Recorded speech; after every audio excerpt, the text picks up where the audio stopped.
Il était 21 h quand des coups de feu ont retenti sur les Champs-Élysées en plein cœur de la capitale parisienne dans la soirée d'hier. Un assaillant a ouvert le feu à l'arme lourde sur un quart de policiers stationné sur l'avenue parisienne, causant la mort d'un policier en blessant 2 autres.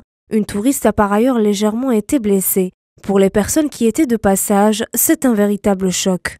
J'ai eu très peur pour ma vie, pour ma sécurité en fait, et je me suis réfugiée dans un coin, dans une rue, rue Frédéric Bastiat. Dans le magasin, on devait être une 50aine de personnes, c'était des étrangers, la plupart ils ne comprenaient pas. Ça veut dire ils me regardaient, ils me disaient qu'est-ce qu'il y a, what, je leur disais c'est bon, parce qu'ils avaient trop peur.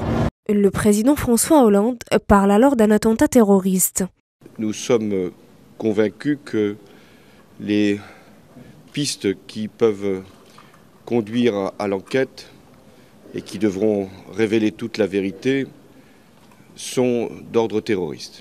Un peu plus tard dans la soirée, le groupe État islamique revendique l'attentat, un attentat qui frappe en pleine période de campagne électorale présidentielle. À 3 jours du premier tour, 3 des principaux candidats, François Fillon, Emmanuel Macron et Marine Le Pen, décident de suspendre leur campagne. Le combat contre le totalitarisme islamiste, contre ceux qui commanditent ces attentats, contre ceux qui sont à l'origine de la montée de cette intolérance, de cet intégrisme, doit être la priorité absolue du prochain président de la République et du gouvernement. Présider, c'est protéger.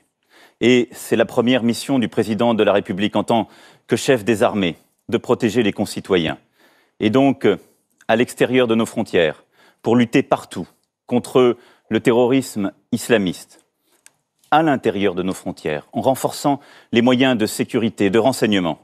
Je veux aller encore plus loin et je veux vous protéger. On met en place un plan d'attaque, clairement, contre ce terrorisme islamiste. Il passe par toute une série de mesures, les frontières, mais aussi s'attaquer à la racine du mal, c'est-à-dire à l'idéologie elle-même qui pullule sur notre territoire depuis des années. L'assaillant abattu par les forces de l'ordre durant la fusillade était un Français de 39 ans du nom de Karim Chorfi. Selon des sources proches de l'enquête, l'homme était connu par les services de police et avait été condamné à 15 ans de prison pour avoir tiré sur un policier en 2005. Il était fiché S et faisait l'objet d'une enquête antiterroriste. Par ailleurs, la piste d'un deuxième suspect est évoquée. Un homme se serait rendu par lui-même à la police belge ce vendredi matin. L'enquête se poursuit toujours.